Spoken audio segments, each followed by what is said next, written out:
And what we want to do is we want to calculate this entropy.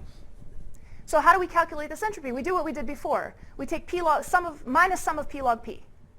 Now the problem is that we got a bunch of zeros. So what's 0 log 0? By convention, it's 0. Okay? Accept it. Embed it in your minds. Anybody who's a mathematician, just calm down. It all works out. Physicists do stuff that's a little shady all the time. But it's all fine, mostly. All right, so then we've got this 1, right? What's 1 log 1? 0. So what do we got? We got a whole chain of zeros. And this, you can already just squint at it and know that. This has no play. There is no uncertainty in this distribution. It has one state with probability 1. The entropy of this is 0. That's a good start. That says, when the prof says Sunday, I actually know it's Wednesday. I actually know it's Wednesday. That's a good start. Good start. So what do we have to do to calculate this? Well, we've got to average over all of the days that the prof says. Prof days. Let's call these prof days. We got to average over all the y's. So we got to do this for everything. This gets tedious. So we got to do the probability of the actual day given that the prof said it was Monday. Prof said it's Monday, it's either Tuesday or Thursday. Now I've written up here the answer, but just intuitively, what do we do again to calculate the entropy of this? We take minus p log p. There are two states with equal probability, like flipping a coin.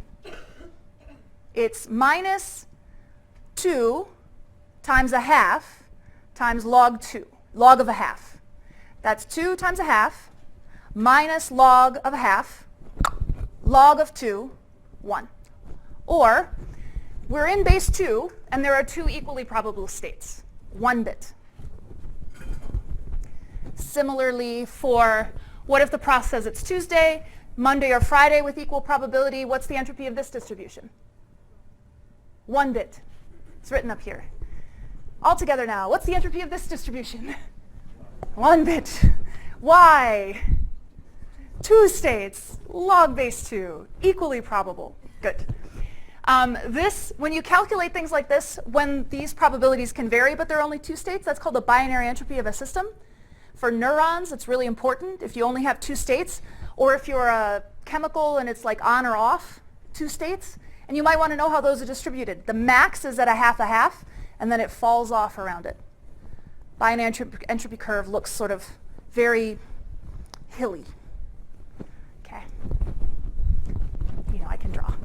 Okay. Binary entropy. So this is P of, say, this is P of one of the states if there are only 2. So let's call it P of heads like it's a coin. This is a half. Here's the entropy of that coin. Here's 1 bit. The binary entropy looks like this. 0 and 1. The probability of heads is 0. There's only 1 state. 0 entropy. Probability of heads is 1, or the cell spiking. If it always spikes, can't get anything out of it. Don't know what it's doing. It's always just doing the same thing. It doesn't respond to anything. 0 entropy. A half maximum entropy.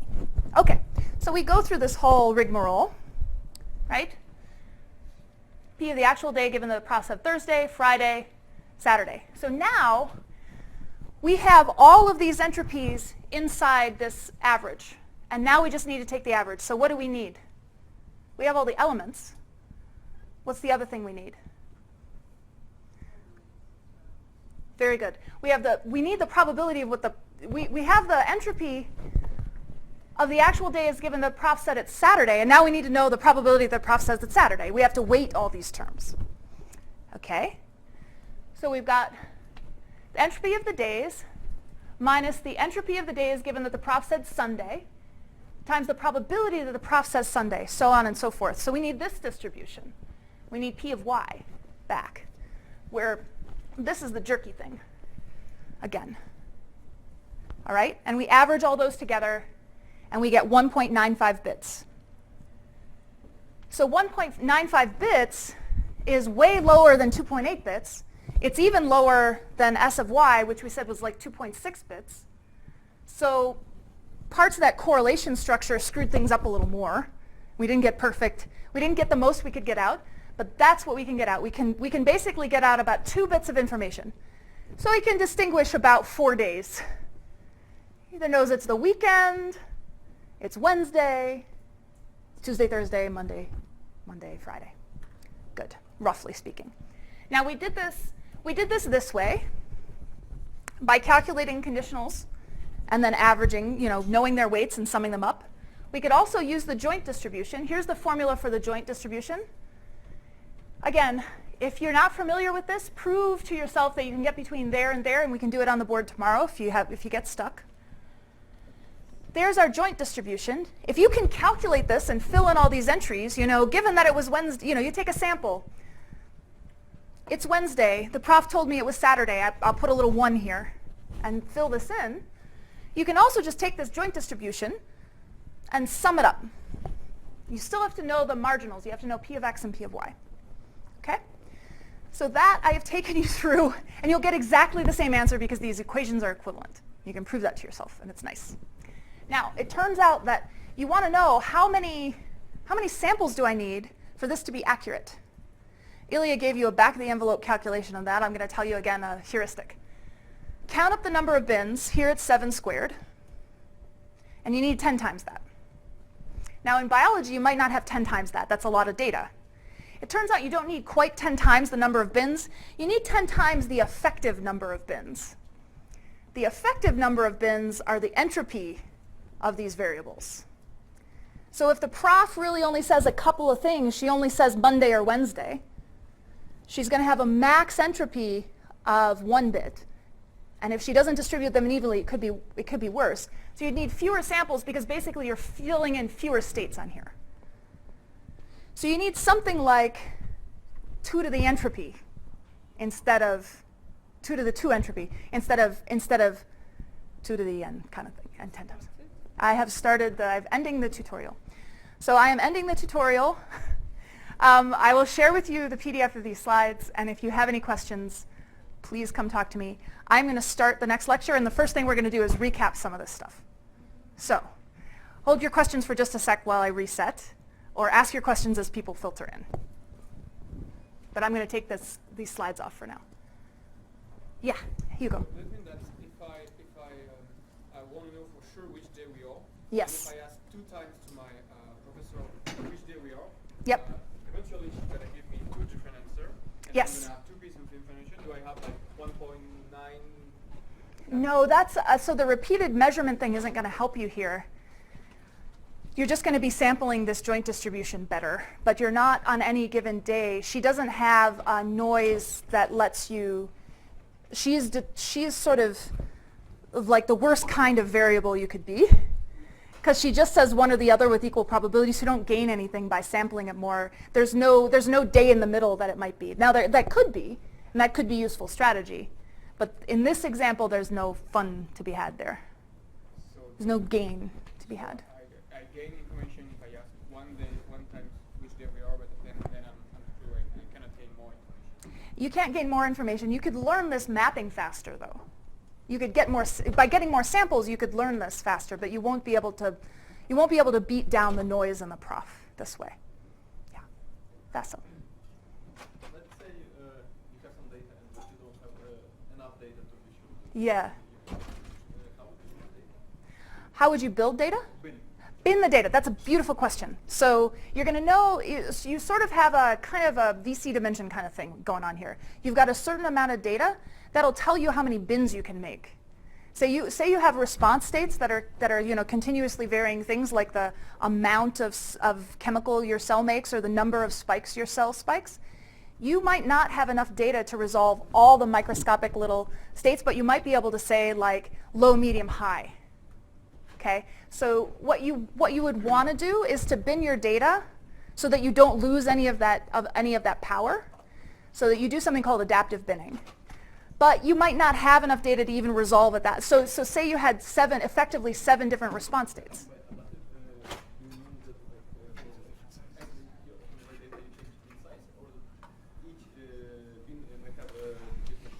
Different size. So let's say my response distribution looks like this, and let's say that it looks like this, PDF of it. I want to put bigger bins out here. These are more probable. I want to put little bins here. And the idea is I chop it up so that each bin has the same amount of weight in it, so that I transform into something that's flat with bins that look like that. Okay? And that can help you. You might not even have enough data to sample that, in which case you're just kind of stuck and you have to do a low-res version and you know you're doing a kind of lower bound. The way that you figure out how woefully undersampled you are is to do either some sort of finite size scaling where you just chop your data up and you see how quickly it gets worse. And then there are other techniques. Ilya is sort of like the man for this, that basically try to make explicitly unbiased entropy estimators. And that's what group 4 is doing. So why are entropy estimators sort of biased? Well, because you don't sample the low probability events and they contribute a lot to the entropy. You get more entropy from some of these low probability, but entropy is about the shape of a distribution. And you need all the nooks and crannies to get that right. So when you're undersampled, you've systematically underestimated your entropy because you've underestimated low probability things that stretch you out.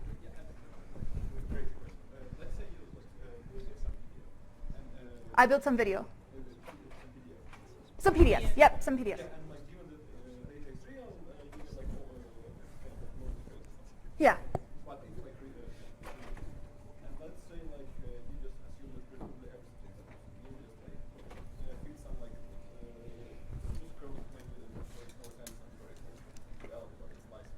Yeah. Right. How crazy is that? To build a smooth distribution out of a jaggy one? You'll suffer to the extent that the other variable that you care about cares about those wiggles in the PDF. So it's a little bit of I'm sort of cheating you on an answer. Sometimes that'll work really well, and it depends, and it really depends on the joint distribution and how much those wiggles matter. So you do that a lot. We do that a ton. We try to get that. But it's cheating. It's cheating, and you never, never, never want to smooth your data before you bin it because you get yourself in trouble. Okay, I'm going to move on. I know we're recording now, so I have a joke for Alex. Just for Alex. Because Alex asked about a plane joke, and I have a plane joke. So there's a Lufthansa flight that's traveling from Frankfurt to Minsk. And on its way from Frankfurt to Minsk, yes, that's for you. It's trying to let them figure that out for themselves. This is the birth nation of another one of our fearless leaders. And as they're passing over Poland, the pilot gets on and says, "Attention passengers, to our south, we have a beautiful, beautiful view of Warsaw at sunset." And a bunch of passengers get up and they go to look at Warsaw. And then the plane crashes. This is not funny. It's why isn't it funny? Nobody died. It's a joke. The plane was full of, no, I can't say it's full of evil people. Because why did the plane crash? Because all the Poles were in the right half plane.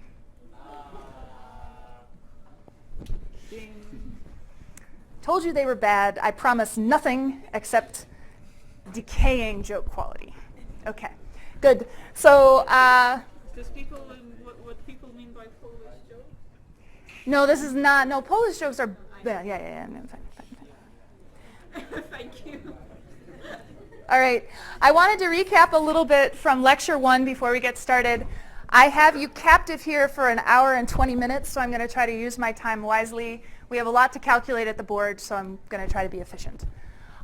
This is the Shannon-Weaver model of communication. This was originally for telecommunications channels. We use it a lot in biology, in chemical sensing, in biochemical networks, and in the brain, because this just makes a lot of sense. There's some maybe environmental information that's coming through a sender that could be your sensors. It's getting encoded by those sensors. There are noisy channels all throughout biology, and the biological system wants to be able to read out those messages given the noise as well as possible. Most of what people think about in information theory applied to biological systems is just on this side and has to do with the source coding theorem, which I've pointed you to if you read the syllabus that's posted online. Some chapters in Mackay's book, which are one of my favorite books, best paired with his video lectures that are online. It's tragic that he is no longer with us. He's an amazing lecturer. So you can watch those while you're rowing or running or something, and they're great. So a lot of what biology does is think about the source coding problem. How can I do lossless compression of my input signal to my output? And it has to do with how many bits are in that input, how many bits I can compress down without loss. There's another whole theorem, the channel coding theorem, that tells you how to encode your messages so that given some noise, you read them out as effectively as possible.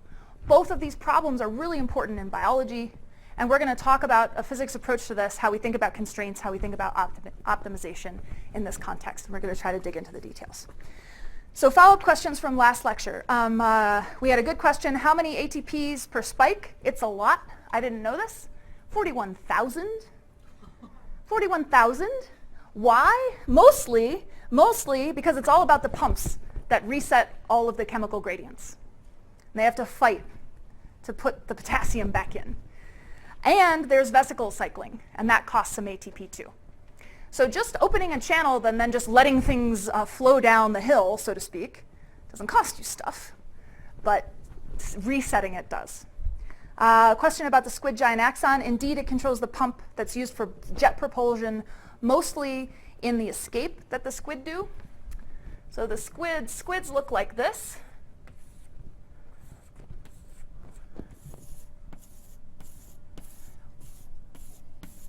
They have 8 tentacles. They have 8 arms and 2 tentacles. So just so you know, the tentacles are what they grab food with, then they bring it back and they suck it up. And their mouth is in here, the brain is down here. This is all muscle. Most of what we like to eat is muscle. This is the yummy muscle. And the giant axon goes down here to tell these muscles to contract so they can squirt water out here and escape. So if you've ever seen a squid, they can undulate these fins and sort of, swim along nicely and calmly, or they can like ink you or jet away, and that's why the squid giant axon is so important for that. The squid giant axon is not myelinated, and it's a wire without insulation on it. Propagation speed is small, therefore, so how does it get around it? It makes it huge. And I still don't know if squids just can't make myelin, or if like all of cephalopods can't make myelin, and that's what makes octopus brains really interesting and weird and whatever. I don't know. All right, I also wanted to talk to you for 1 second about constraints. We had some really, really great questions, and I think we were getting into kind of a deep sort of philosophy and practice of science question about what matters in models. So in Hodgkin-Huxley, we were saying, well, how did they decide this was good? Did they fit the right stuff? Did they know what the right stuff was then? No, they didn't know. But what would some examples of the right stuff be? Well, the action potential shape could matter a lot for speed of transmission of signals, how wide the spike is.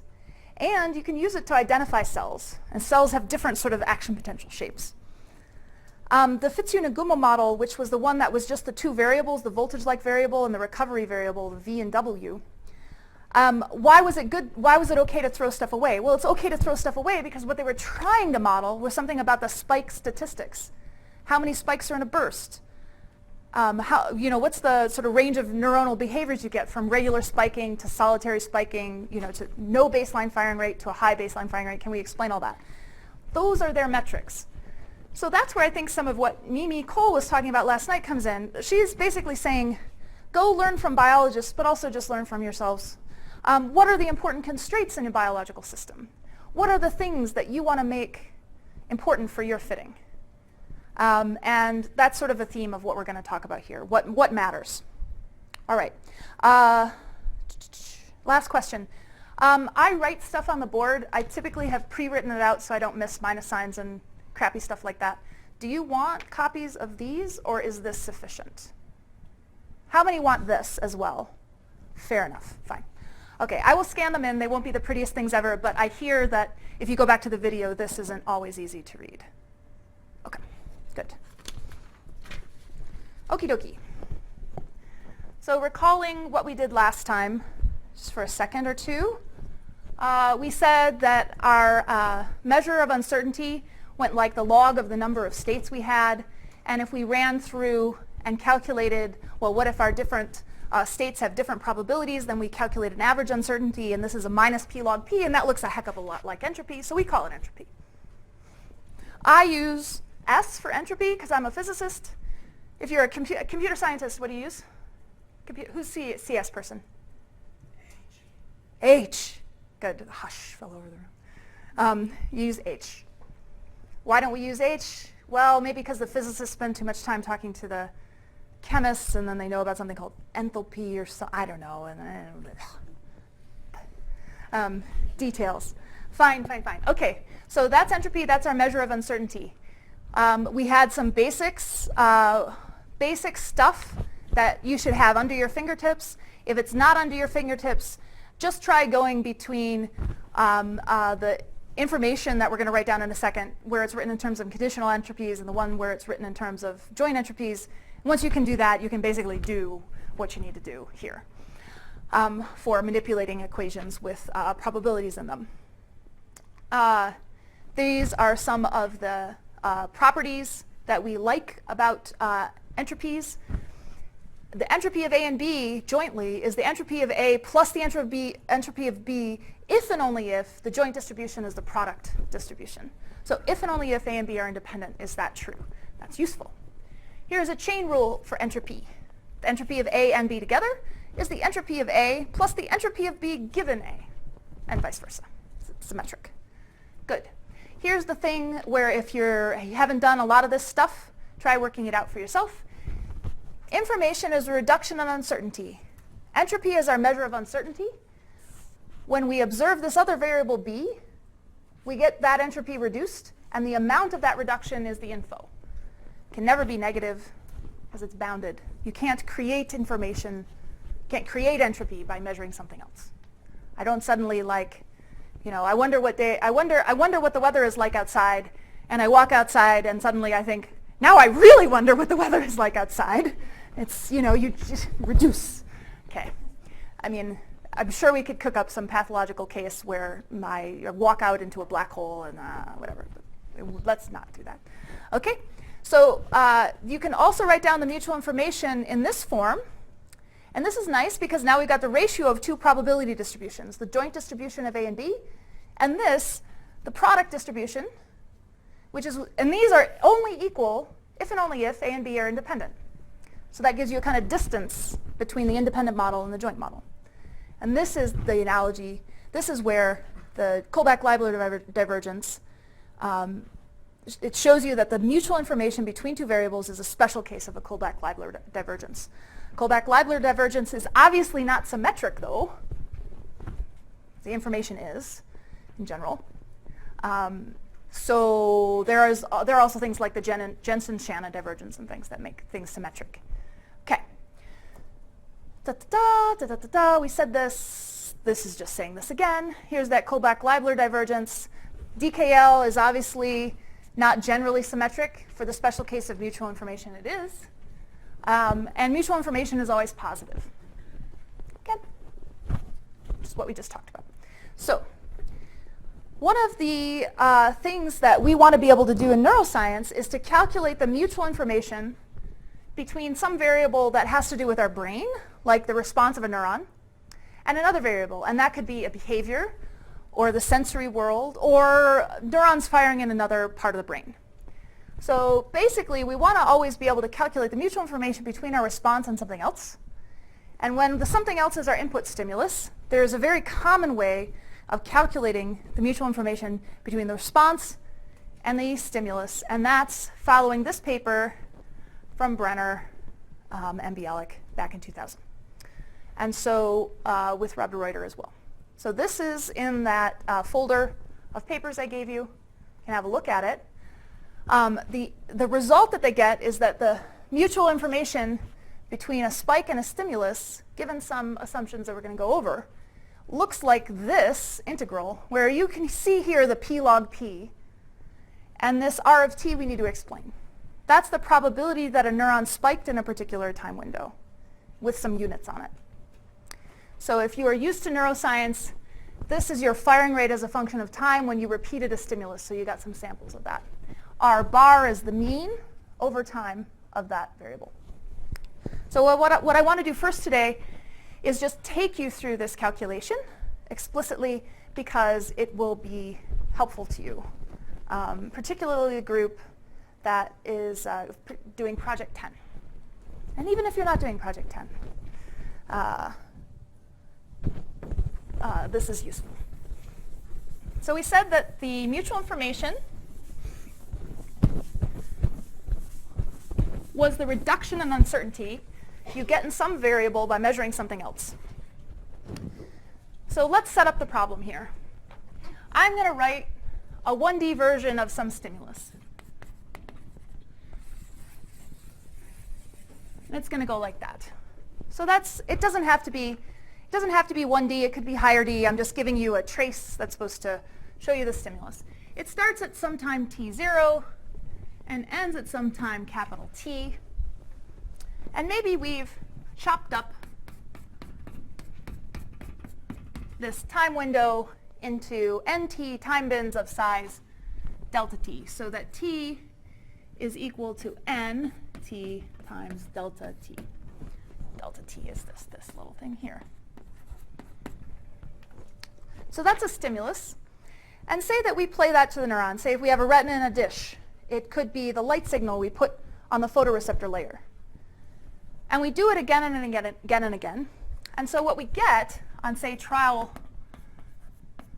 1 is we get some number of spikes from the neuron we're recording. Maybe we get a spike here, a couple spikes here, a spike there. Okay? So we could try to calculate the mutual information between the response in these small time windows and the stimulus. But we don't have very many samples. And we've chopped this up into delta t times. So we want to take many trials. We want to know neurons we learned aren't perfectly reliable. So maybe when we do this again, we get something that looks like that. And we do, and we go up to trial say k. Maybe here the response is pretty reliable. Here maybe it jiggles around a lot. These little dashes are those spikes that we talked about last time. Here maybe it's pretty reliable again. Okay? So one of the things that neuroscientists do all the time is that they'll repeat a stimulus like this many times as it evolves over time. They'll get many trials, and then they'll just make a little histogram of every point in time how many spikes they saw. They'll say, here I saw maybe a couple of spikes, and then I got a whole bunch here.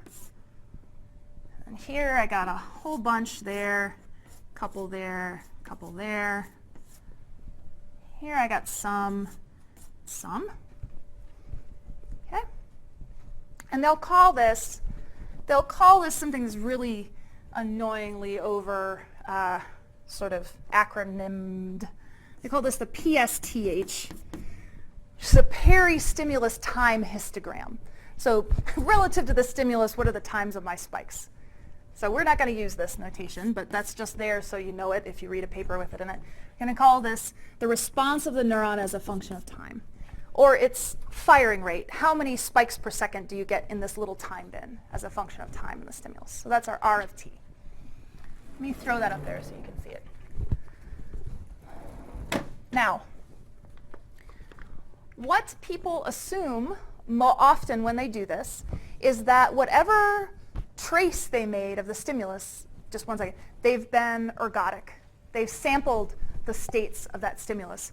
And what they're going to do then is swap a time average for a stimulus average. Yeah? So I was just going to say that the stimulus usually have as many stimulus curves as problems. Oh yeah, the stimulus is exactly the same as far as you can control it in your experiment. So if it's the light signal, you do exactly the same thing every trial.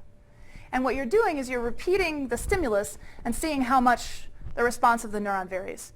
If the neuron, the idea being that if the neurons don't care at all about the stimulus, they'll just be random. But if they really encode something about the stimulus, they'll be very reliable at the particular points that you repeat. Question there, or no, Liam? This is a silly notation question, but for all of T, how Yeah. do you know if that's been averaged over trials or it's been single measure? Do you use the same notation for both? Right, because I could get an instantaneous firing rate from one of these guys. It tends to be the case that it's averaged over trials, and that people will use something that's more explicitly binary. Okay, so one thing that I need to say here is that I've made these time bins small enough that the neuron either spikes or not.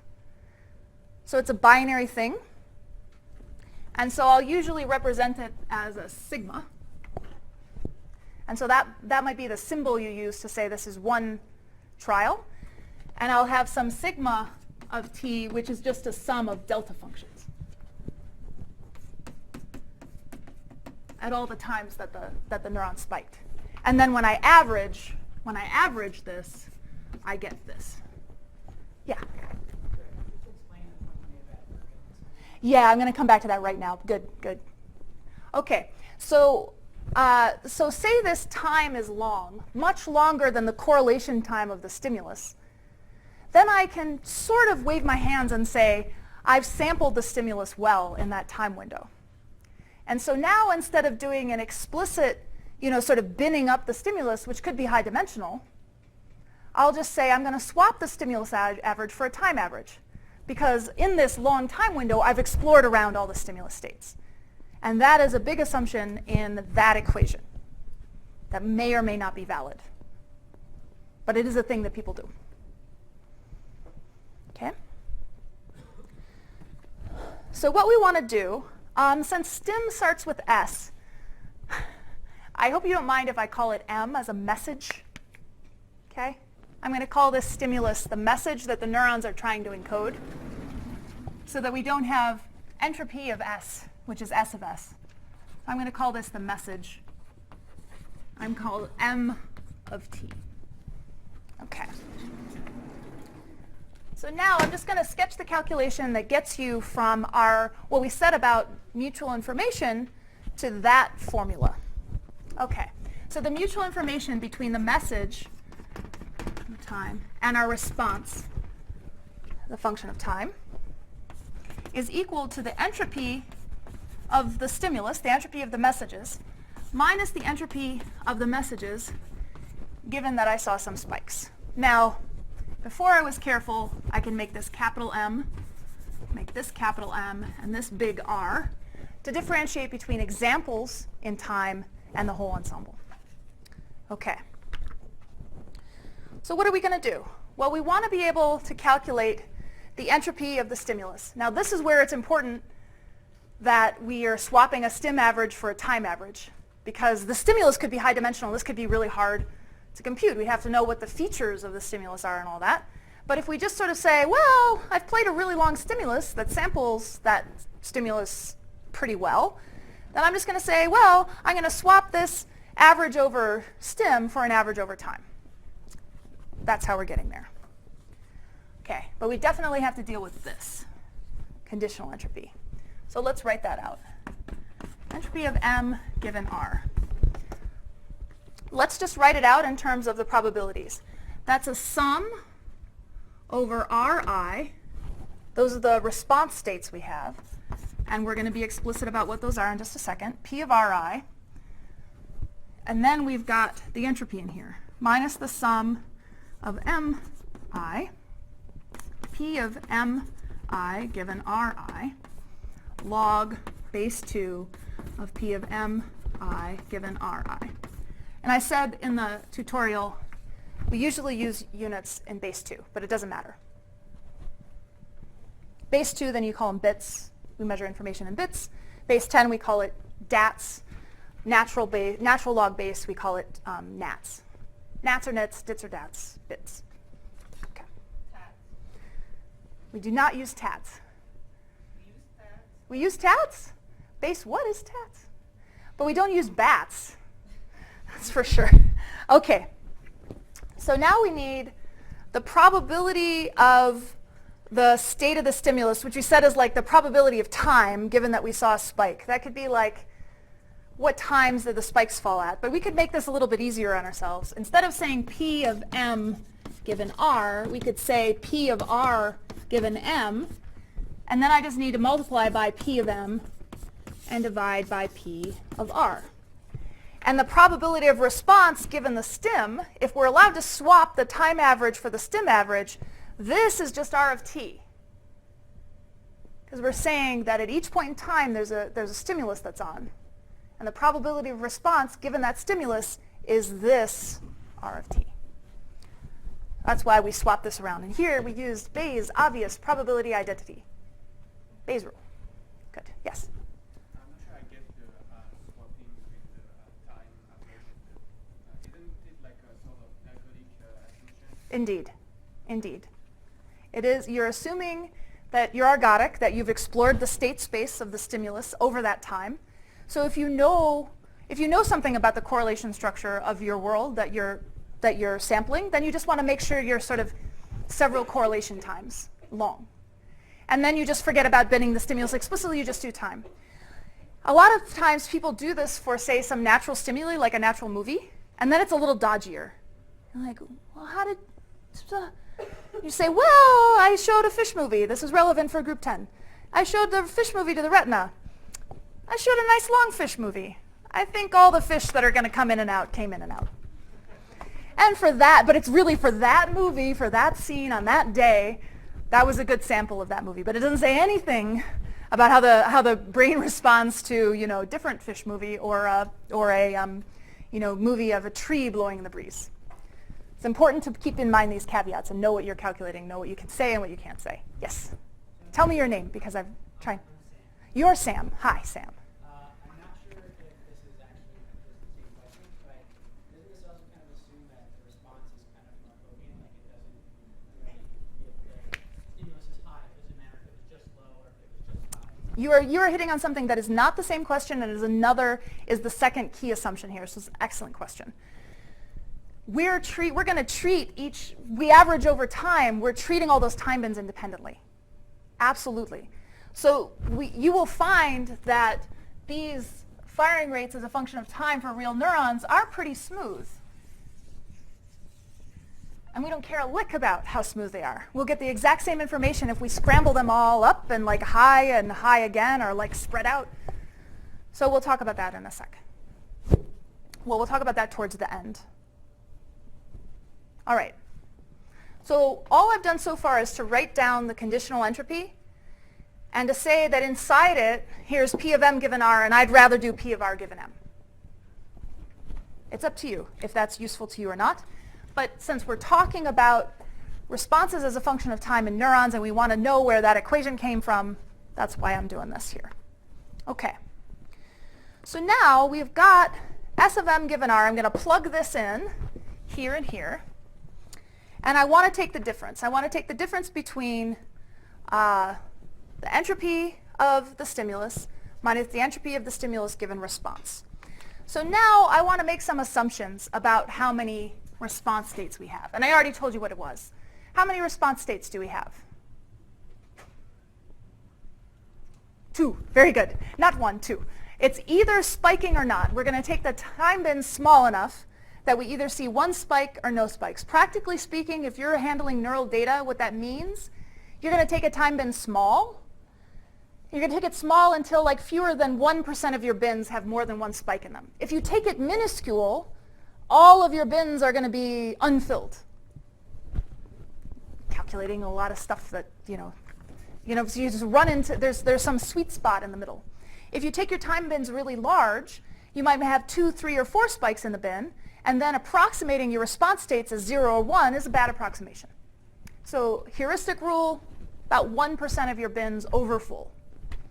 And that's the right sweet spot. You should always change your bin size and make sure nothing in your calculation changes. Okay. So when we write this out, we get that I'll reveal this again in just a second, but I need to be able to write on it.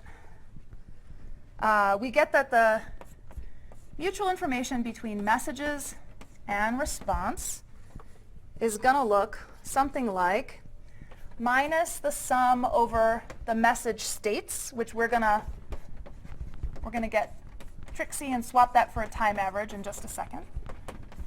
So here's the entropy of our messages. And then we've got a minus, minus a minus. So minus the conditional entropy, and we know the entropies have a minus sign in front of them. So we're going to get a plus sum over messages, P of that response state, let's call it sigma now, just because now we're saying it's explicitly binary. Well, let's keep it R, because that's R, fine. Probability that the response is equal to 1. And then here's where I have to write out this guy, this Bayes rule thing that I subjected you to. Probability that the response is equal to 1 given some message I times the probability of the message I. Yeek, I'm getting into the corner. Probability that the response is equal to 1. And then I'm going to have log 2 of this. So that's P log P. All right? And what am I missing? I'm missing the same kind of term for P of R equals 0. Okay, because there are just two response states. I've got to sum over them. I'm writing them out explicitly here. So then I have the same kind of stuff with R equals 0 and log and this thing with R equals 0. If you're not comfortable with me being fast and loose with, fill in the blanks for yourself, these notes are carefully latexed and have been proofread by a few generations of students in my theoretical neuroscience class, so those are online. Everything I'm writing down now is in the Spike Train info notes. Yeah? I don't know if this was asked before, but when you're defining a time period as like small enough for the response to be 0 or 1, Yeah. I guess is there a overall question like what is the information at each time point that you're gathering? And if that is the case, then are you also implicitly assuming that the information that you're gathering at each time point depends on only the stimulus at each time point and not any of the stimulus before, or is that a different kind of information quantity that you have to? No, you're absolutely correct. When we are making this assumption, we're assuming all the time bins are independent of each other. So just like we're not caring about whether or not the stimulus, the response history, like the neurons have some refractory time. If they spike, they can't spike again right away, or they burst, so they spike a lot together in clumps. We're breaking that. We're not paying attention to that. Similarly, we're not really being super mindful of what the correlation time of the stimulus was. So we're it's a very simple calculation. Yeah, very simple calculation. Because you can see if we have to calculate, if we have to put vectors in any of these, then our sampling has to go up concomitantly, exponentially. So we get ourselves in trouble. Okay, so that's there. And now I just want to finish off this calculation on this board as long as the chalk dust isn't making it illegible. And then I'll swap over to the other side for the second half of the chalk stuff today. Okay, so let's finish this calculation. Do you see where we're trying to go? Can you read it under chalkboard interlude? Yeah, you can see it? Okay. So now what we're going to do,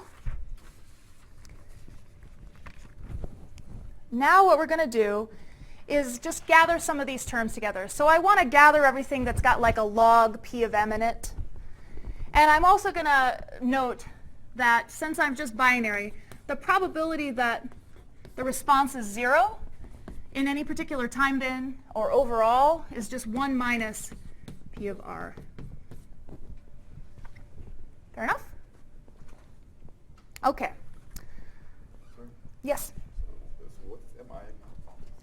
MI is the stimulus state I. We have not swapped the stim average for a time average yet. So the stimulus, this is a real number, right? Could be a real number that we've binned so that there are a discrete number of states. But It could be, it's not a real number, it is a discrete state, sorry. you're describing the stimulus, not the spiking anymore. The M is the stimulus, yes. Yes. Caroline. I don't know what neurons are talking about, but it seems worrying that we're talking about really small time bins, Right? and we're talking about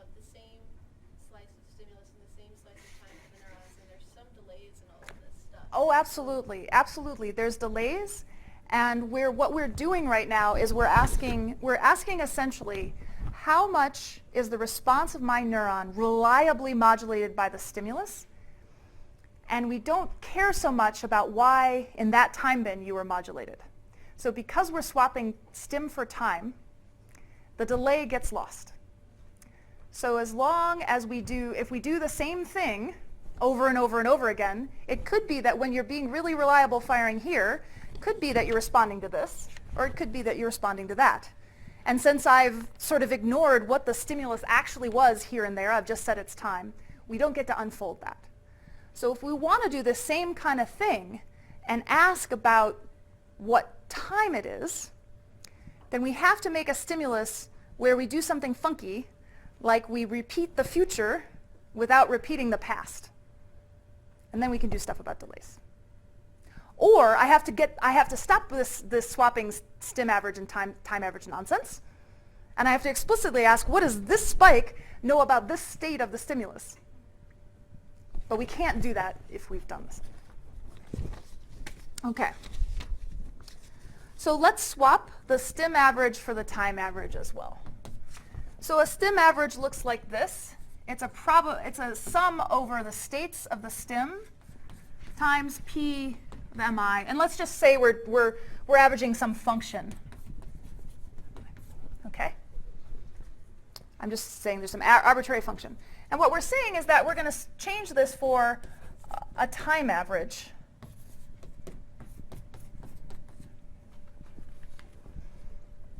So we might want to average our response of our neurons based on what the stimulus state was, and instead we're just going to average them over the time because all the times are equally likely. Yeah. Tell me your name again. Hanro. Regarding Caroline's question, Yeah. could one do a PR equals to 1 given n and some delta tau Yes. in the past and then find the tau that maximizes the information? You could definitely do that, but what you'd want to do is to have this, but then you're doing a time in the past, and so then you want to have a non-repeated stimulus so that at some time delay you have lots of different stimuli that were played.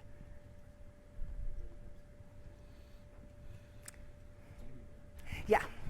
Okay, or you just make a really long stimulus that you repeat a lot, but that's fine. But you can't just take one sample is all I'm saying. If there was only one state of the stimulus here, and you're asking how much do I know about that? If there was only one thing it did here, you have no juice. You have no entropy to try to squeeze information out of, because there's only one stim state here.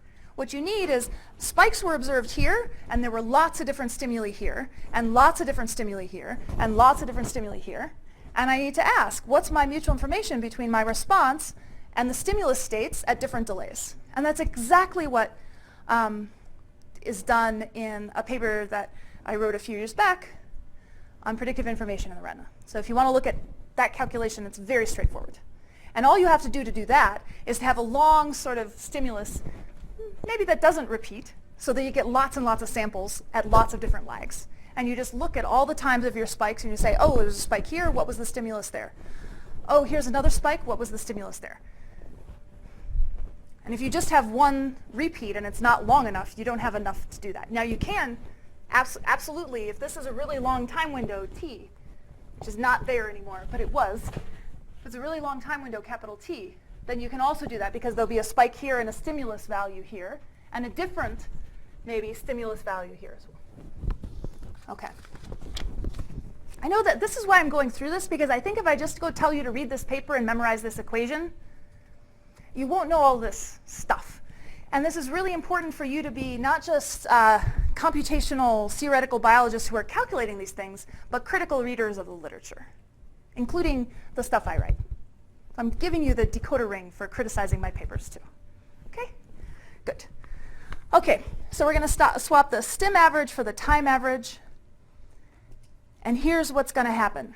Let's do just the gathering terms together in this kind of wonky sum first. So let's do this first, and let's do this second. So doing this first, I'm going to gather everything together first that has a log PM in it.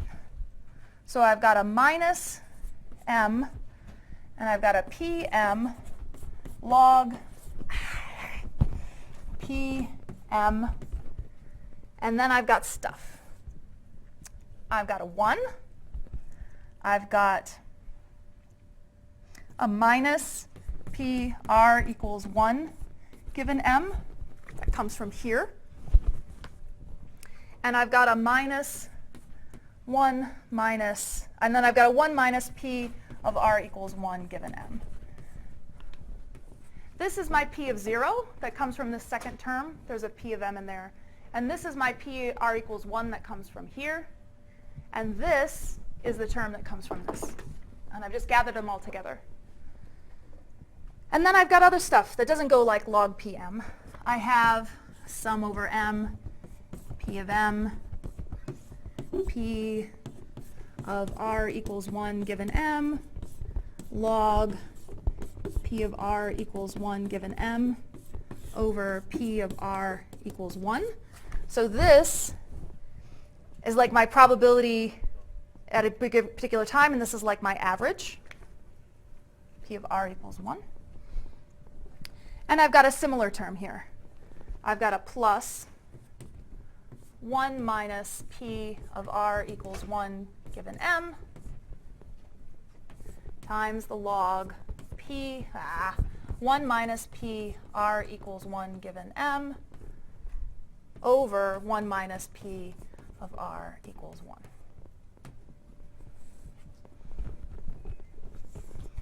So it might seem like I haven't made much progress, but we have.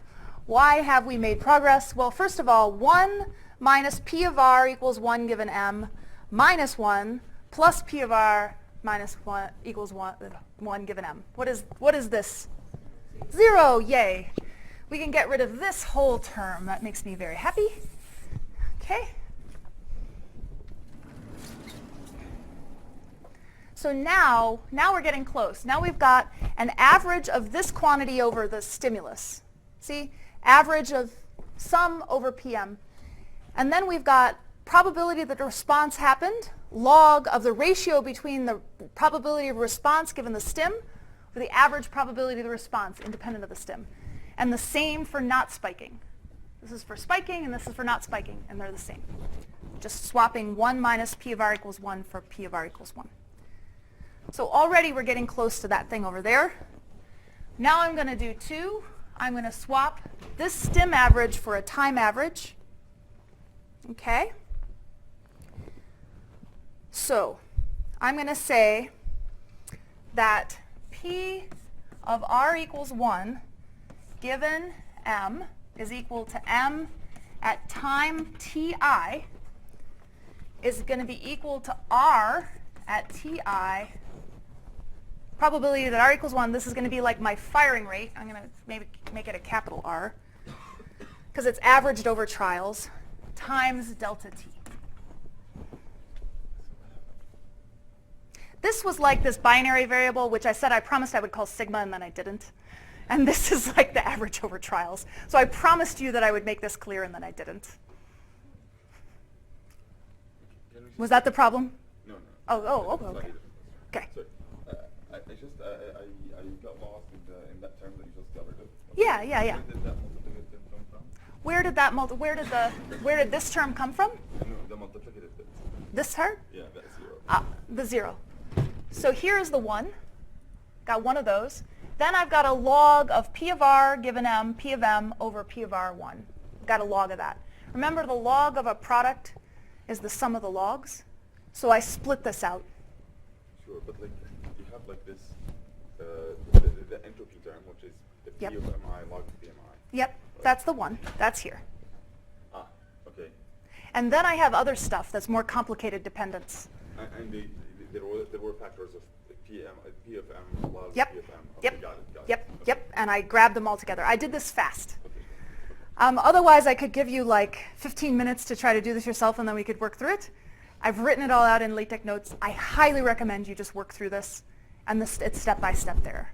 If you want to do this or understand it better, I'm giving you a little bit of shortcuts. If there are too many shortcuts, we could you can go through it and read through the notes. But yeah, that's where this stuff came from. This first term comes from here, and then this is a complicated log of P of R equals 1 given M, P of M over P of R equals 1, and I've split out just the log PM part here.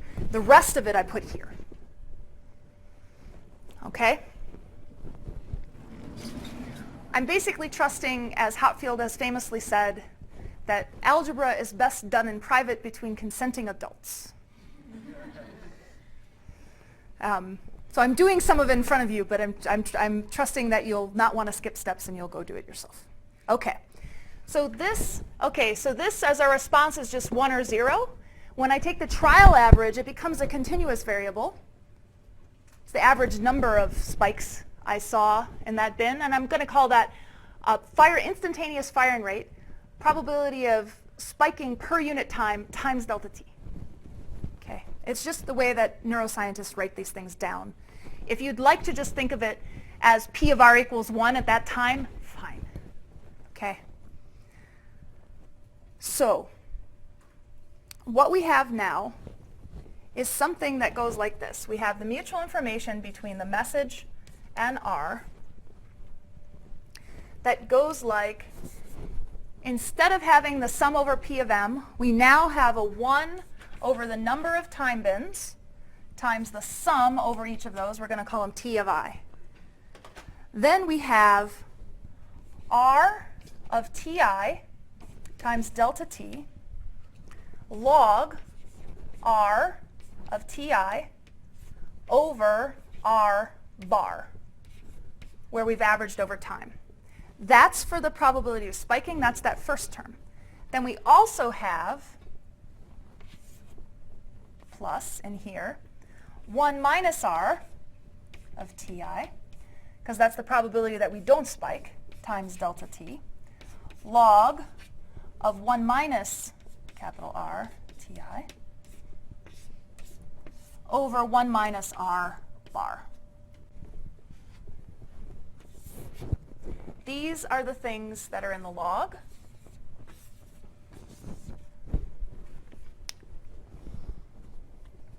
Where's R bar defined? R bar is not defined. R bar is the average of R of T averaged over T. Good. So how do we get, still we have to get from here to that, and we're not there. What you do next is you take delta t to be very, very, very small. Take delta t to be small, and let me just write out these. There's some delta t's in here. P is that. So this goes in here. There's some delta t's in there. We take delta t to 0. And we lose the second term.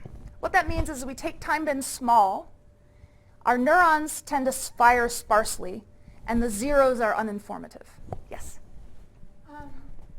With the R bar, Yes. that is independent of the stimulus, right? So is that like spontaneous firing rate? That's exactly right. That's your background firing rate. Now the stimulus was doing something all along, so you could sometimes have a different background firing rate if there's something happening versus nothing. But it's basically the response of the neuron to the mean stimulus. It's a way to think about it. With the summation ft over nt, Yes. is ft just delta t? Ft is not delta t. What I'm saying is I'm taking an average of some function over the stimulus. So that's where this f is. It's some arbitrary function. We're gonna do it for r. And I'm saying I'm swapping a stim average. So instead of just writing sum of mi pm, I'm putting an f in there to make it a little bit more explicit. My probability of every time bin is just 1 over nt. So that's all. The p of t is just 1 over nt, and it's constant. Just the time is uniform. Okay. All right. So if we take delta t to 0, we get that the mutual information between the message and the response is just equal to 1 over nt, the sum over all time bins, r r of ti delta t log of r of ti over r bar. Okay. So this log ratio here is like a signal to noise ratio. There's a background firing rate of the neuron that's independent of the stimulus. That's like just what it does to whatever the stimulus was. And here, this, how it fluctuates in time is the signal. So this is like a log signal to noise ratio, which is like the difference between how the neuron responds when there's a stimulus and how it just responds on average to particular parts of the stimulus. Now, we could swap this time average for an integral, this time sum for an integral. That's how you get that integral over there. There's another term that's a little funny. We've got a 1 over t, and we've got an r over r bar out front. This is in bits. This is in bits. That's in bits per spike. So what that is this divided by r bar delta t. And so remember also that delta t times nt is capital T. That's the size of our time window. So this becomes 1 over t sum over time r of ti over r bar. There's a delta t here that becomes dt, and then the log of the signal to noise ratio. Okay. And now we've gone through this kind of laborious calculation, and what we've said at the end of the day is that the mutual information between the spike and the stimulus, if we play a long enough stimulus that we think we've sampled it ergodically, is just kind of a time average of the modulation of the firing rate versus its mean with a log in there. So this looks like a kind of p log p kind of thing. Do you guys have any, do folks have any questions? Yes? Conceptually, I understand this. So when it's independent of the stimulus because you'll need exhaustively apply all values. That's the idea. That's the fundamental assumption of this. It's not independent of the stimulus. The stimulus is hidden in the time.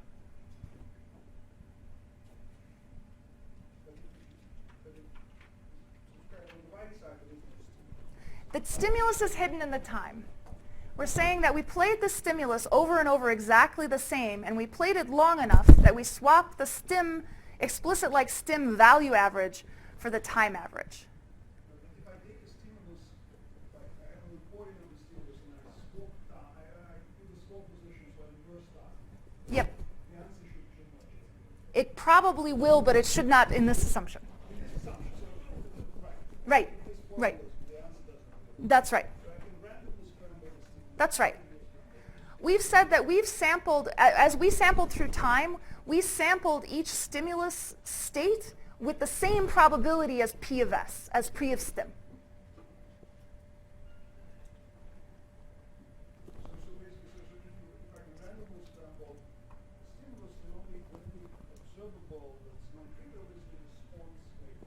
Yep.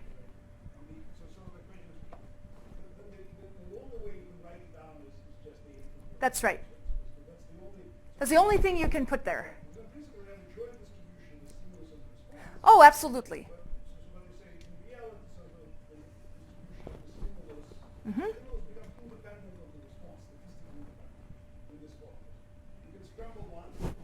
No. What we have broken is the 2-point correlation between different values of the stimulus, but we have not made the response independent of those stimulus values. So if you play different stimuli, you're going to get different numbers. So if you want to scramble the stimuli, you have to also scramble the Times. spikes. The spike time. The Yes, spikes. that's right. That's right. So that time, so if you want to, you could, yes, absolutely, I could redo the ordering in time, but I also have to redo the ordering of R of t. Yeah. And it's a sum, so everything's fine. Yes, that's the whole point. Frequency, but not in order. In frequency, but not in order. That's right. So if we come back here to the very beginning where we made a cartoon of, I erased it. I erased the, oh. Oh my gosh, what have I done? Oh, I broke the room. The weight, somebody will fix it. How could I possibly do that? I have such skinny little chicken arms. It's heavy. Move away from the blackboard. More blackboard. There is more blackboard. Okay. Shall I move this one? So maybe somebody can message Dakota or Leo. You know, it's all on tape, Stephanie. They're not watching the tape. The monitoring state doesn't matter if no one watches the tape.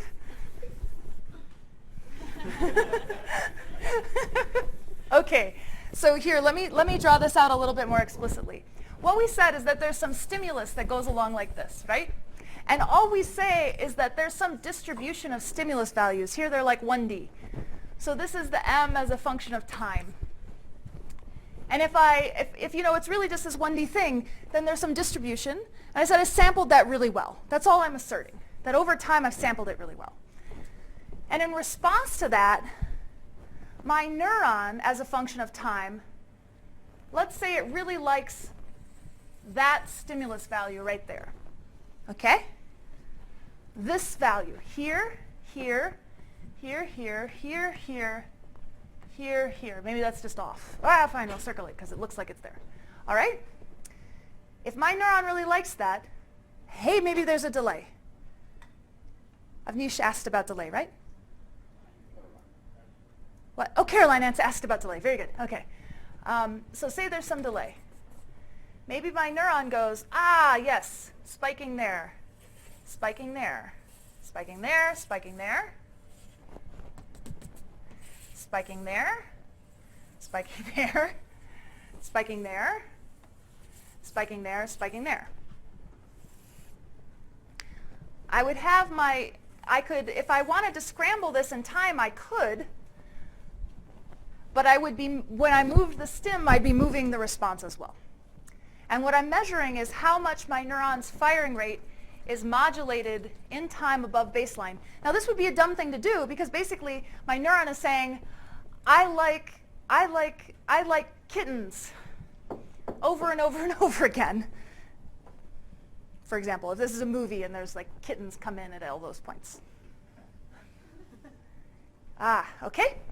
So that's what this is measuring, but it's not telling me anything about, you know, sort of like how it likes this string of stimuli together. Okay. Moderately happy? We're going to move on. I'm going to give you some examples of where you use this. First of all, here are those trials. Yes. Oh, there was a question.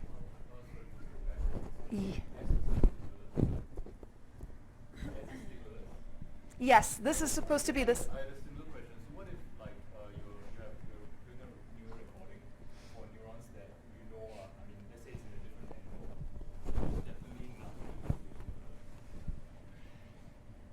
And then you compute this value on the right hand side for this.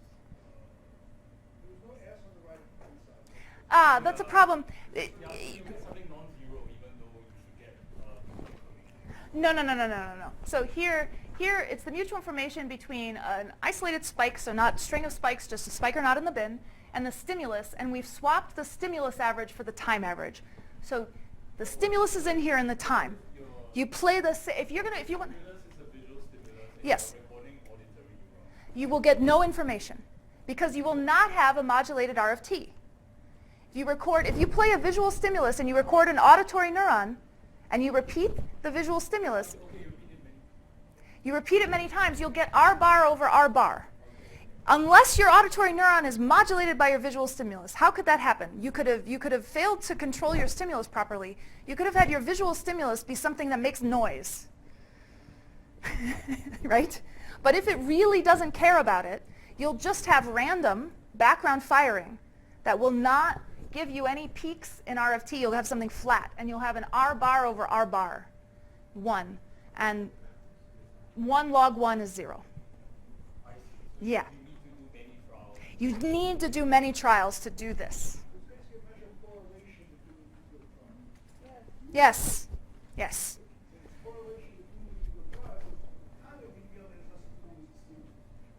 It definitely has something. Stop saying that, Leonid. Stop.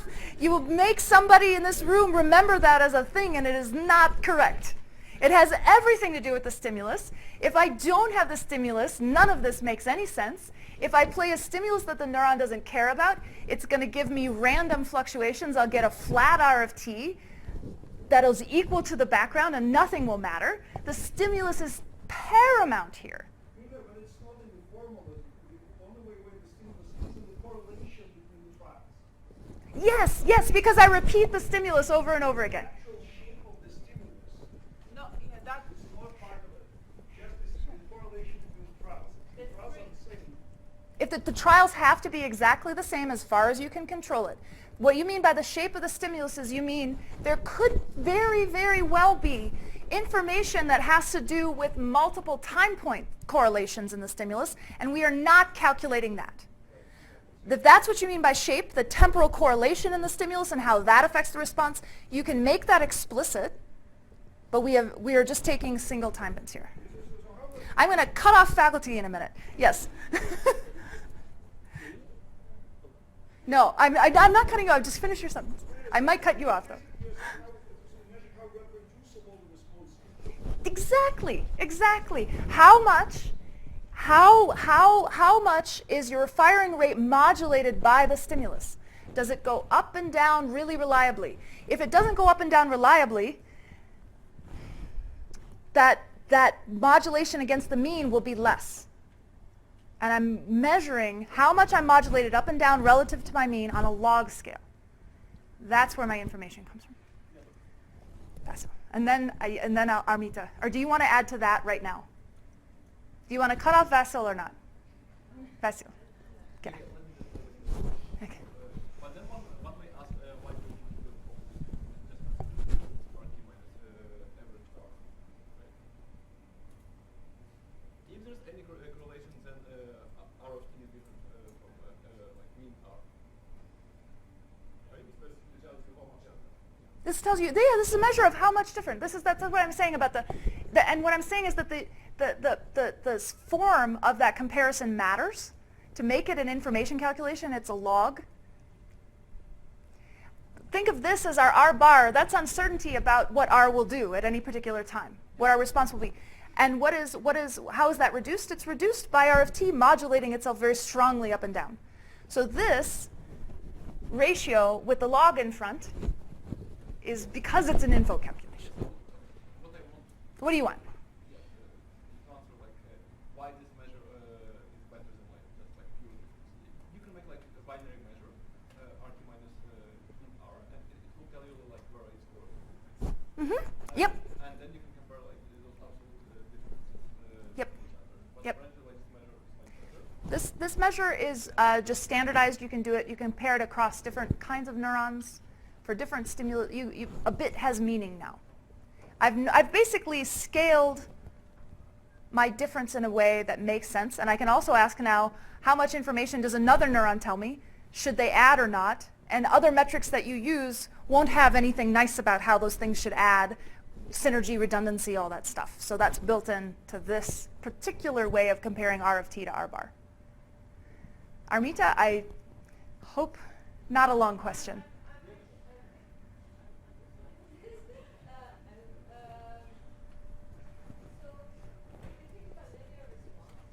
Okay.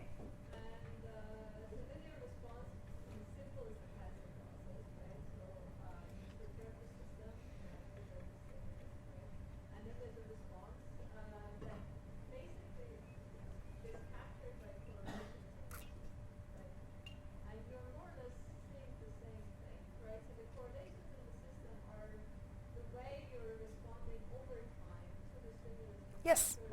Yes. Absolutely. Yes.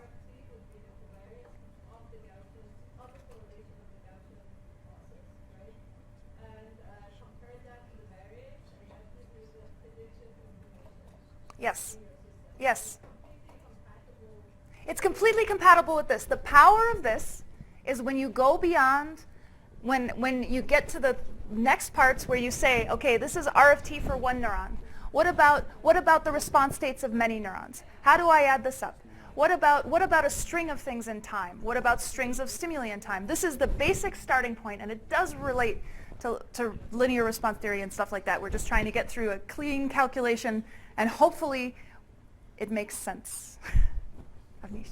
It'll be quick. So, I mean, if we don't care about temporal correlations, why do we want to repeat the same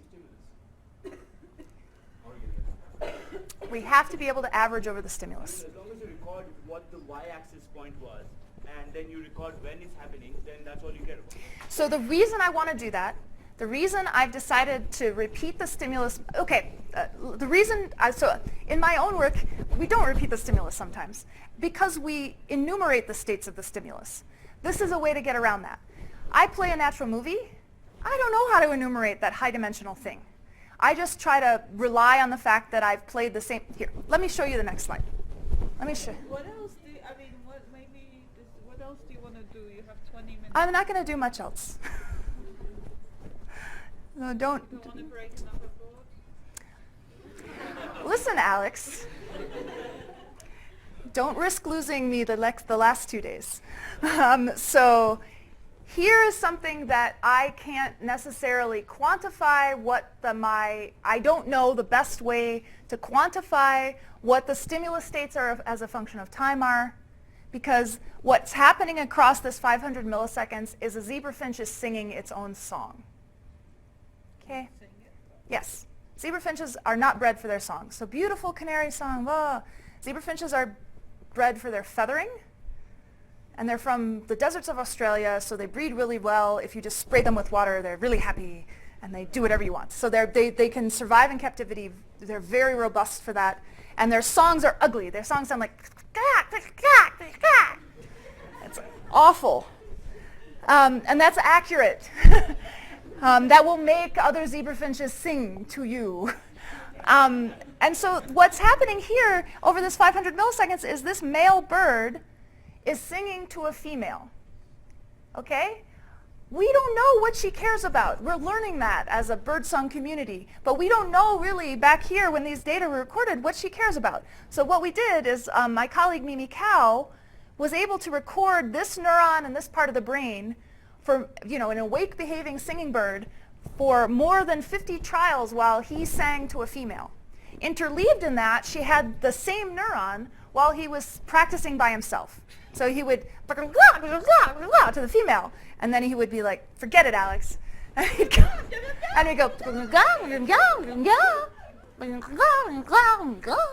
and then he'd come back and be, so these are interleaved trials. They're just broken out for you here.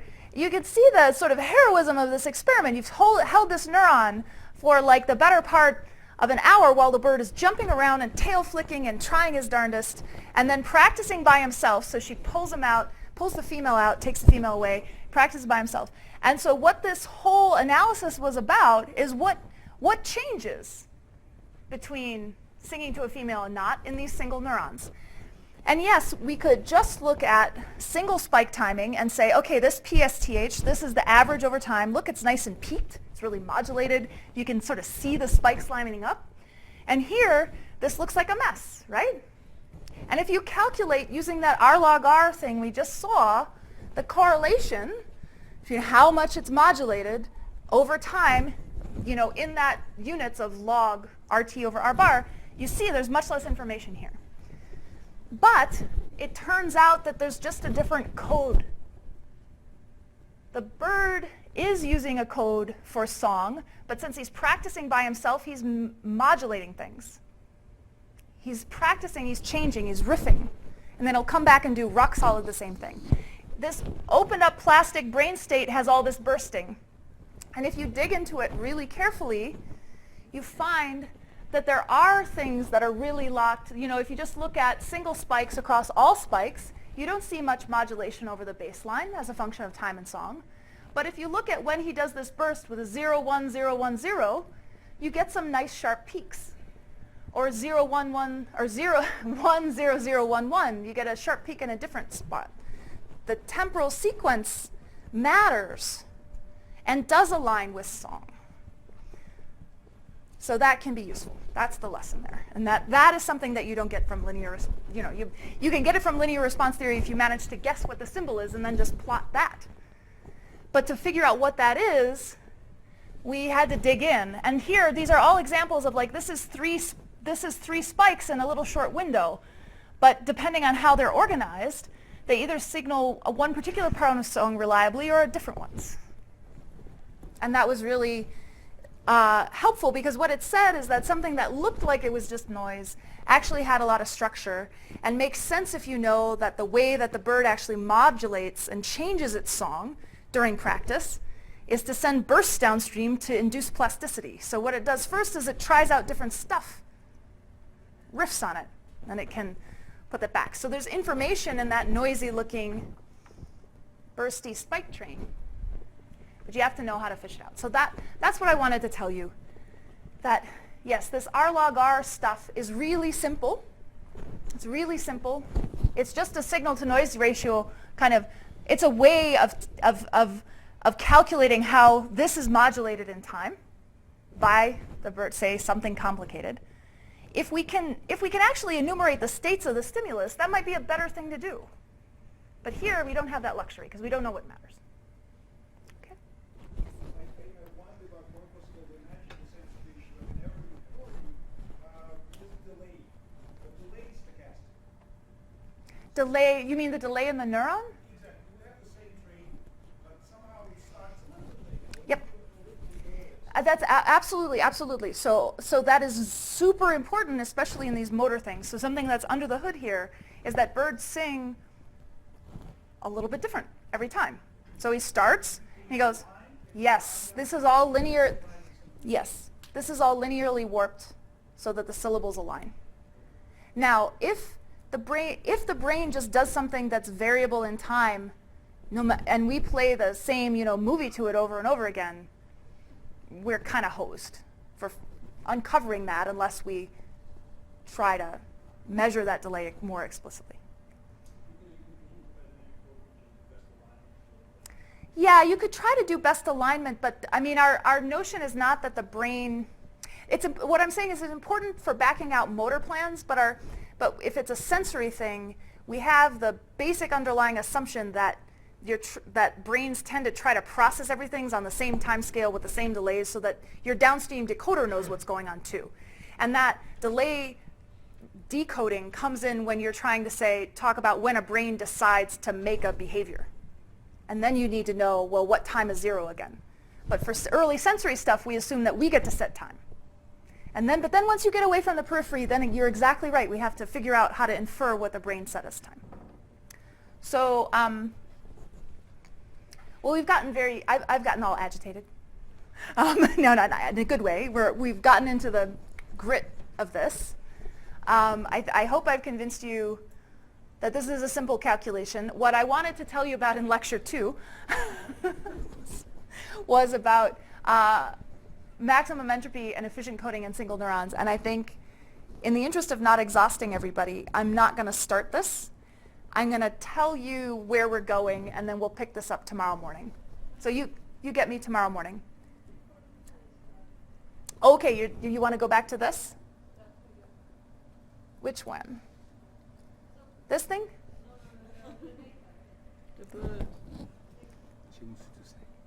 I'm not singing anymore.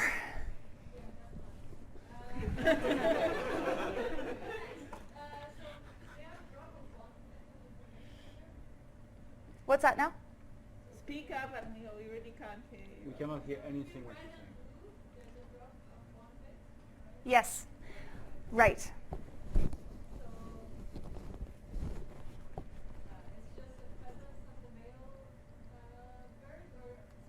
Female bird. It's all male bird recording. It's whether the female's there or not. So I was the male bird, and Alex was the female bird.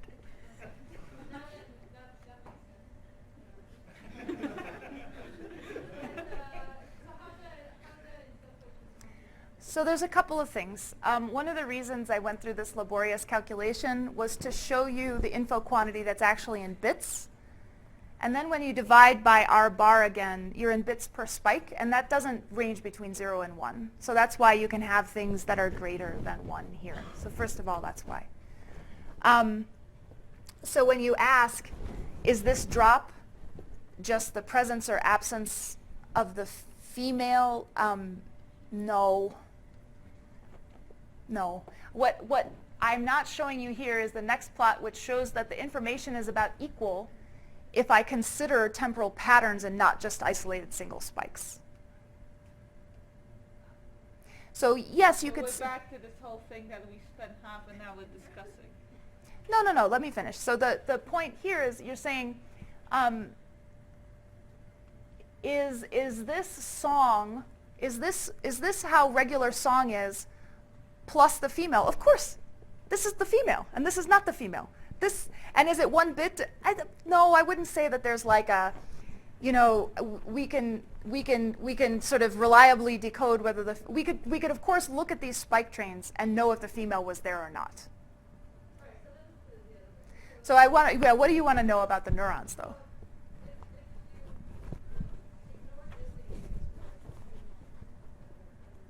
Yeah.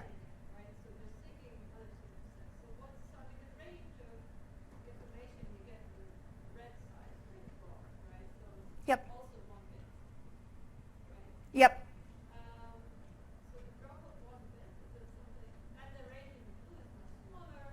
Yeah.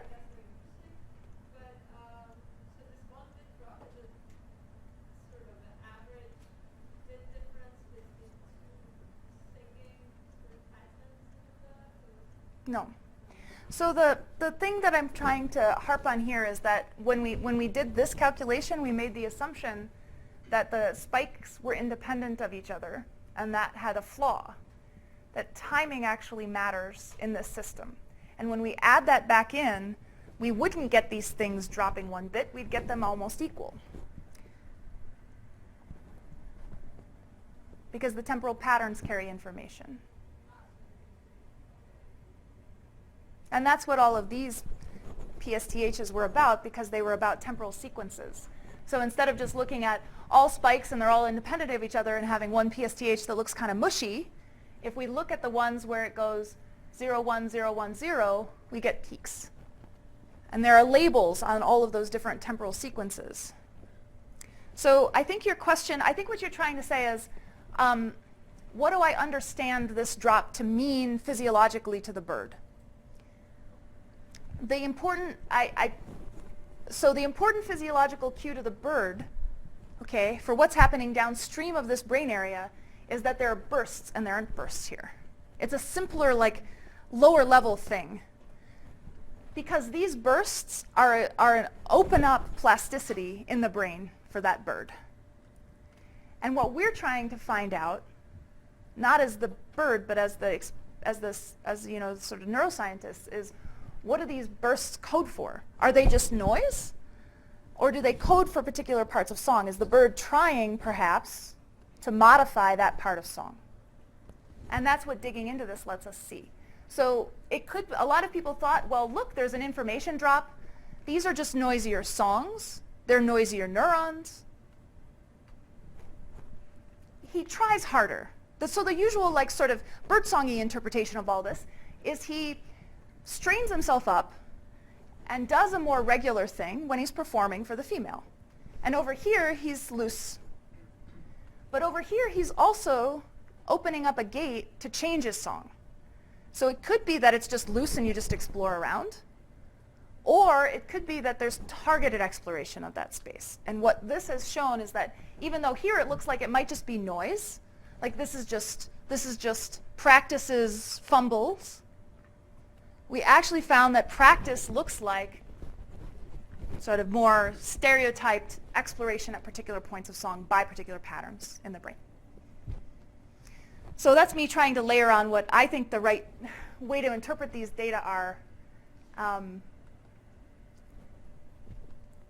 the perspective of how this affects the bird's brain. Yes? 1, 2. So in the following figures, you put a time scale of 0 to 500. Yes. If it is just practicing, why, and there is no actual over the time correlation, then why does it matter if it happened at 100 seconds, 100 milliseconds, or 200 milliseconds? Yes, okay. Because while the bird sings this, like song, and then I say it's practicing, we can always sort of align to the start a song, and they tend to do mostly the same thing, around the same time window. And the variation, so what we've done here is we've already aligned out some of the variation between syllables. And it's what we've actually done is we've taken out the pauses. So he sings, and he doesn't sing like we talk. So we talk in a continuous sentence, and if you looked at the spectrogram, it would just be one long thing. And then I would say something else, and it would be one thing, and then there'd be a notch. He's singing like this, that, this, that. And what we do is we rescale all the pauses to align stuff. And he tends to sing this, that, that. That is really stereotyped. And he's riffing on the structure within. Vasil? Yeah, so are there any like both or only like the sound? So in other words, can you like correlate this? So this is big debate. We don't think that birds have grammar or syntax, though there's some structure to their song. They have intro notes, but it doesn't seem like the sequence is used to indicate meaning in the way that language is. We think that maybe there's language-like structure in whale stuff and dolphin stuff, but that's controversial. Birds kind of just do the, I'm singing my song, do you find it beautiful or not, and this is my territory, you know me by my song, go away. That's sort of what they use it for. It's not like communicating, hey, it's Wednesday, let's go out, sort of thing. Okay, yes. Federica? No. No, you just had your hand, but I got your name right. Good, good. Leonid, do you want the last question? Yeah, Does anybody else want to challenge Leonid for them? so it's kind of reminiscent of what we combine information. So we have a sequence. Yeah, There are gaps. yeah, And you want to align the sequences in such a way that they align in the most consistent way. So do measure of consistency, distance, yeah. work. And then just align them such that you would extend some gaps and shorten some gaps, maybe. And that gives you, so it's solved problem with multiple sequence alignment. It's solved in some sense. So, Yep. so do people apply the same number? Yeah, absolutely. You don't even know a priori that you could shorten or extend the gap. No, no, no. You can allow inserting gaps or shrinking gaps anywhere you want. Yeah, you can do the linear, you can do the same sort of technique, you can apply the same sort of linear, nonlinear warping techniques to these songs and get similar answers. The adult birds sing really stereotyped syllables with variable gaps, and the spikes happen during the syllables, so it's okay. With younger birds, it's harder to know what to do because they sing more plastic variable stuff that we don't know what's the right. Yeah, but if you can define the kind of operations that allow them to see Yeah. changing pitch would be another operation. Absolutely. Pitch shifts are, Because in bioinformatics, you say, so these substitutions are allowed. yeah. Gaps are allowed here, gaps may not be allowed there, we pay gap penalty. You can, for Yeah. example, you can have a gap penalty for inserting a gap, that's a large penalty. But Right. for extending a gap, that's a small penalty. That's right. And essentially we disallow inserting gaps. We try to go look at that by hand. Yeah, that's what I was saying, so like you in principle can do this. You can do exactly that stuff, and we do some, what's linear, yeah. So, I'm forgetting the name of the technique. so we're still talking about spikes, not We're talking about song right now. song. We're talking about song, and we're talking about how to align complex. So what is song? Song's an pressure waveform with a carrier frequency and then a bunch of stuff inside it and outside it in the envelope. And so you can quantify loudness and blah, blah, blah, blah, or you can just take that signal. And since it goes like kind of on and off and on and off, you can threshold it. And then you can figure out how to align those chunks. And then once you align those chunks, you have to figure out what to do with the spikes underneath. Right. So you drag them along with you. Right. And there is a gap. The spikes happen and then the bird sings. Because this is a part of the brain that's driving the song, not listening. So that's how you do it. And you basically, the problem that happens with young birds is that they might go once and then they might go. And what do you do to put all those spikes that happen on the long, rangy thing together if you're going to try to warp them to the same thing? They might not be the same thing. Okay, I think that's it. No, it's not it. Vasil? One related question and one question that's but how do they learn? Like, do they learn gradually, or is there a transition from state where they terrible to states where they are? Oh, they learn gradually, and it's really fascinating, and I think it's a thing that will probably come into play in modern machine learning because it is a curriculum learning. And since, in the broad thing of reinforcement learning, Sutton and Bartow were thinking about birds, back in the day, and that whole thing came, has been around. That whole idea of reinforcement learning has been around in the birdsong community for a while. But there's also this notion that birds modulate different parts of their song in different orders and with different temporal fineness as they go along, and they do gradually refine. They don't just suddenly wake up and go, I am a bird. I am a zebrafinch. She'll sing my song. They listen to their father, and then they start practicing. Elena? I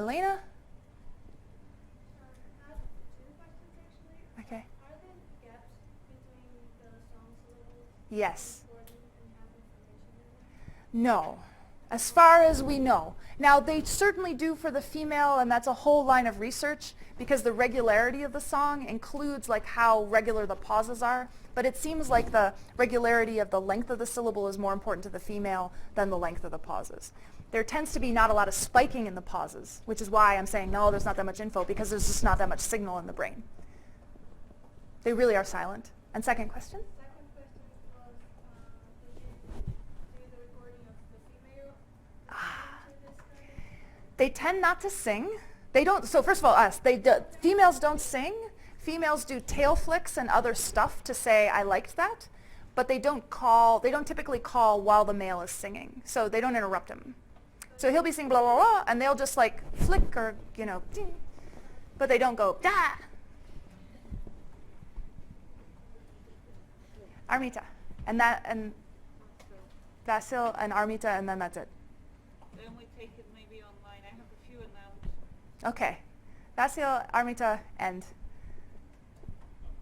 Okay. Have you tried to trick them? Let's say, they think perfectly well, but you show them movie of some group that doesn't like their singing? oh, that's a great question. We don't know what dissing a song looks like yet. We know what liking a song looks like with tail flicks and things like that. They tend not to be fooled by just videos of females. You have to do a little more, but not too much more. So for what it's worth, I thought you can trick them in other ways too. You can put headphones on them and then give them feedback and alter it and do all kinds of cool stuff. Ilya works on that with Sam Sober, and Michael Brainerd's group innovated that.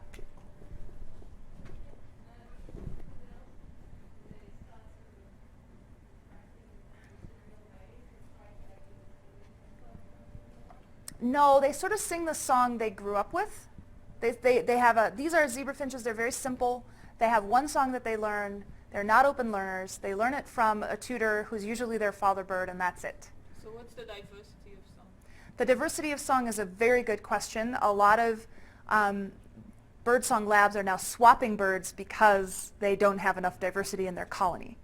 So there is a fair amount of diversity, but zebra finches are sort of one of the most narrow, understandable things where there's like maybe a dozen different kinds of syllables that if you're a bird zebrafinch whisperer, and an individual bird will sing like 5 syllables in his song. So it's simple, simple, simple. And the males don't tend to sing at each other very much, unless they're little babies learning. They mostly, then the male will sing to the offspring a lot, but they do it for territory defense, so they might like basically yell, this is my space. So they don't have like conversations so much. That's a good question. Over Chernyshkovsky might have some data on that. I don't know it. All right.